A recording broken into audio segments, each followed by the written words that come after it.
Last year I was in a Unity church in Florida.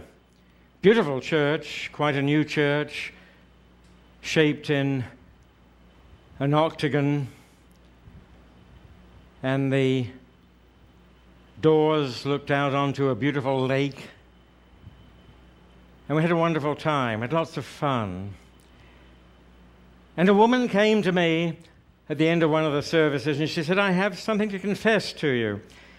She said, I'm new to Unity, and 2 or 3 weeks ago, I came down to the church. I was a little bit late, and of course the church was down a county road, so it took a few minutes to get there. And she said, when I arrived, I heard laughter from the church. And she said, I thought to myself, I must be in the wrong place because nobody laughs in church. And she said, thankfully, I decided to come back a couple of weeks later, and here I am. The Lord loves to hear us laugh, the Lord of our being. Somebody gave me a mirth moment, and I'm going to share it with you because I want us to laugh. For those of you who have heard this twice already, my profound and sincere apologies. It still breaks me up, so.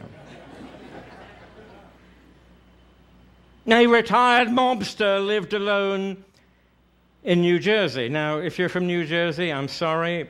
I love New Jersey. It's the Garden State, but I understand that. But he happened to live there. He wanted to plant his annual tomato garden, but it was difficult work, and the ground was hard, and it was hot, and his only son, Vincent, who used to help him, was in jail. So the old man wrote a letter to his son and described his predicament. Dear Vincent, it began, I am feeling pretty sad. It looks like I won't be able to plant my tomato garden this year. I'm just getting too old to be digging up a garden plot. I know if you were here, my troubles would be over. I know you'd be happy to dig the plot for me, like in the old days. Love, Papa. A few days later, he received a letter from his son. Dear Pop, don't dig up the garden. That's where the bodies are buried. Love, Vinny. Now, this really fuels our paranoia, folks. At 4 a.m. the next morning, the FBI and the local police arrived, and they dug up the entire area. They didn't find any bodies, and they apologized and left. But the same day, the old man received another letter from his son. Dear Pop, you can go ahead and plant the tomatoes now. That's the best I could do under the circumstances. Love you, Vinny. Okay, all right. I always break up, and I love that one.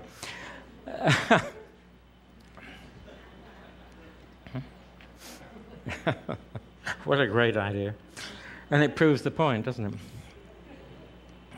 Anyway, we're not here to be paranoid this morning. Neither are we here to be guilty this morning. I hope guilt has not brought you to church this morning. I do hope not, because we in Unity have a different view about the collective guilt that collective sin may induce. I was brought up unchurched. I didn't go to church as a young kid. My parents weren't members of any particular denomination. They used to go once in a while. But I was aware of the fact that notions of guilt prevailed in the society in which I functioned, and this was brought home to me very, very powerfully when at the age of about 11, I went to the local priest. I won't say of what denomination. I went to the local priest because I had an official document that I needed him to sign. The document demanded that someone in authority sign this. It had to be an official of some sort or a minister of religion. Sometimes today I'm asked as a minister of religion to sign a certain document. So I went down to the priest and I saw him in his study, and he said, well, you haven't been to church much lately, have you? This is to a 12-year-old kid. And I said, no, that's true, I haven't. Well, he said, you need to acknowledge your guilt first. And being naive, I said, Guilt for what? I didn't do nothing. Unlike Vinny. He said, well, you were born in sin, and you must acknowledge your guilt before I can sign this. I don't feel that I can act as your priest or your pastor if you don't acknowledge this. Well, to my credit, I wasn't rude, but I told him, no, thank you very much. And I found somebody else to sign it. But it got me thinking, because it tended to confirm the experience that I had in school as a youngster. I went to school in another country, and it was a very strict school. It was an all-boys school. And our teachers found us guilty all the time of all kinds of transgressions. And of course, they sent us to the principal's office. In that school, it was called the headmaster's study. A terrifying place, I assure you, to enter. But the first question the principal or the headmaster would ask us was this: guilty or not guilty? Oh, come on, there was only one answer, and you know what it was. Guilty. We were guilty. I mean, if we had said not guilty, the consequences would have been more appalling than they eventually turned out to be. Because you see, in my day, when you were in school, the students were afraid of the teachers, not the teachers afraid of the students. I think there's been kind of a change in the psychology since I went to school. But this notion of guilt, a predominant sense of guilt, troubled me. And when I entered ministry, I discovered that many people who came from other denominations were also troubled by this pervasive sense of guilt. They felt that to be Christian meant that we were guilty, that we should feel some sense of guilt for the original sins of our species, I suppose. I mean, there's enough to be guilty about in the world anyway, but to have this additional burden seemed to me a trifle unfair. But they would say, no, this is part and parcel of the Christianity that we've been taught to believe. And when I examined the nature and history of Christianity to a greater extent, I was interested to discover that Jesus, throughout the course of his ministry, doesn't mention guilt. Look, I have brought down this morning, at great personal cost, I want to assure you, Strong's exhaustive concordance of the Bible. It should be labeled the exhausting concordance of the Bible. At my age, to totter down 2 flights of steps with this darn thing is almost unconcerning, I suppose. You can get it online if you want. But if you don't believe me, look at this and see how many times Jesus mentions the word guilt in his language, in Aramaic, or perhaps in the Koine, the popular Greek of the time. There's only one reference, that's in Matthew, and it's a very dubious translation anyway. Jesus doesn't mention guilt in this. In fact, throughout Jesus' ministry, we find an exaltation of personal responsibility instead. We find Jesus telling us about the magnificent and wonderful qualities that we have in ourselves. And he tells us that we should follow these. That's his way. That's the way that he's taught. I mentioned earlier this notion of the burden being light. And in Matthew he says, "Learn from me. I am gentle and humble-hearted, and your souls will find relief if they follow me. For my yoke is good to bear, and my load is light." And when he speaks of the yoke, he's not speaking of the yolk of an egg, obviously. He's talking about the collar which was laid about the neck of the oxen who dragged the plows in those days. Later on in medieval Europe, it was horses who drew plows, and they had yokes about their necks, collars. He's saying, my collar is light, my burden is light, and so shall yours be if you follow my way. He doesn't mention guilt in there. When later on it is recorded that he was present at the imminent stoning of a woman. Good grief, the same things are happening in the world today, can you imagine? But 2,000 years ago he said, I'm not going to declare this woman guilty. I'm not going to declare this woman guilty.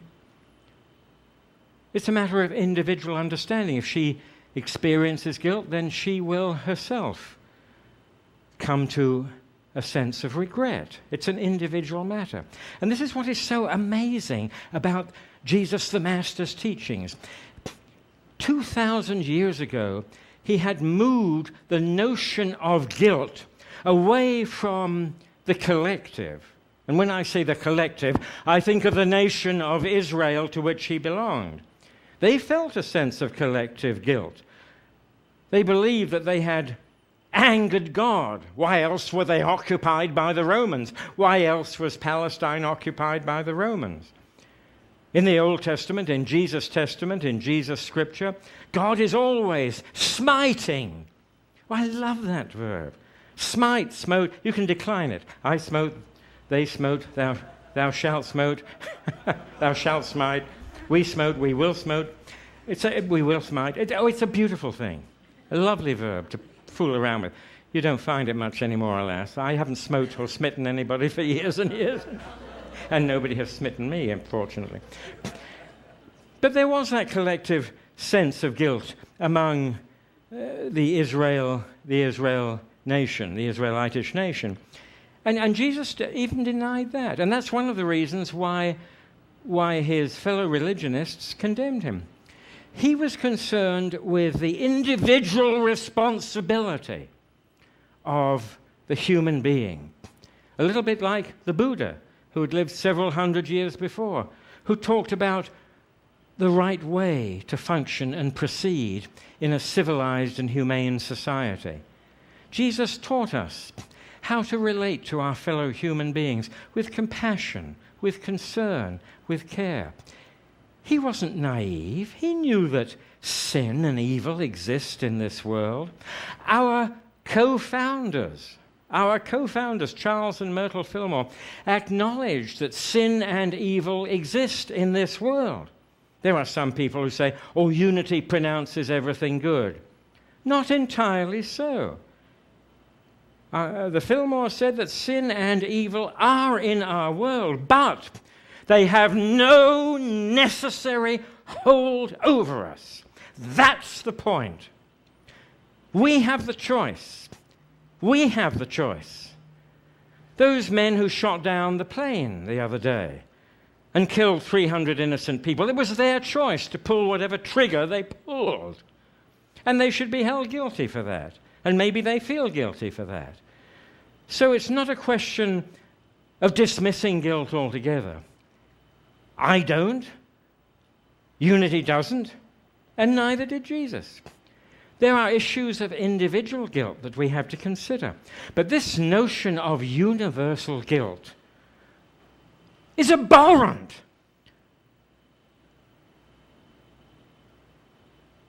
To human nature and the understanding of spiritual progress in our world.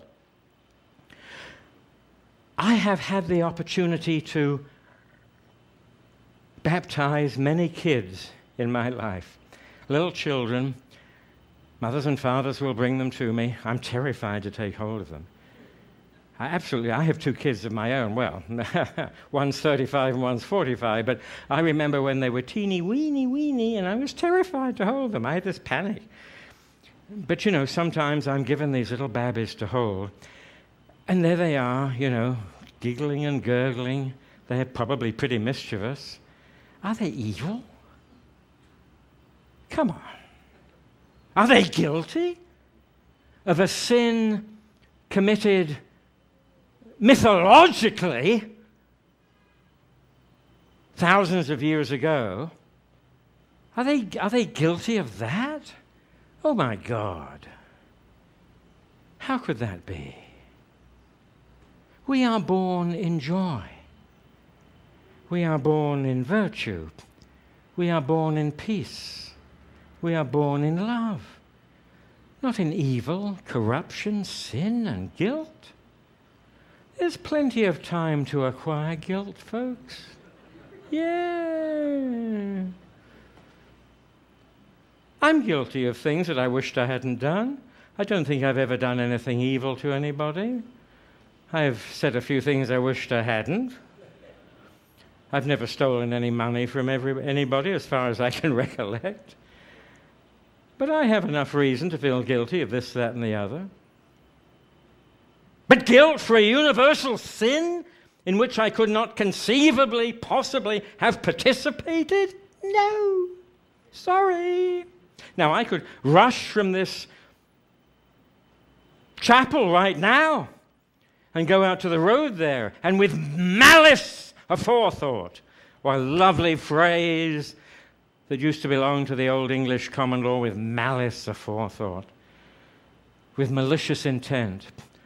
I could see somebody crossing the road and I could trip them, just for the pure hell of it. What a laugh. Ha ha! Should I not feel guilty for that? I think I should. There are plenty of opportunities to do nasty things in this world, my friends. And some of us have done them. By choice! Not by necessity. I refuse to accept this notion that I am born into sin and therefore guilty of a universal and ineradicable crime. Why has this notion entered our psychology? We live in a nation, after all, where in the common law tradition, if we are indicted, accused of a crime, we are innocent until proven guilty. Isn't that true? Isn't that what we pay attorneys to represent on our behalf? We have criminals today in our courts, this moment, people we know, terrorists, whom we know have compassed our destruction. They wanted to kill us. They've planned to kill us. They've tried to kill us. They're criminals. They're monsters. They're murderers. And yet, we're paying for their defense because we believe that they are innocent until proven guilty. Are we not entitled to the same consideration? No? It seems odd to me. Very strange that in much religious experience, we are adjudged guilty until proven innocent, although we can never prove ourselves entirely innocent. Why is this? I'm not going to go into theology. Oh, you will say, I am so grateful. I didn't want to stay here. Thank you. Theology is a garden of rich delights and despairs into which I do not intend to venture today. Praise God. But Jesus didn't invent Christian theology. Christian theology arose after he left this world.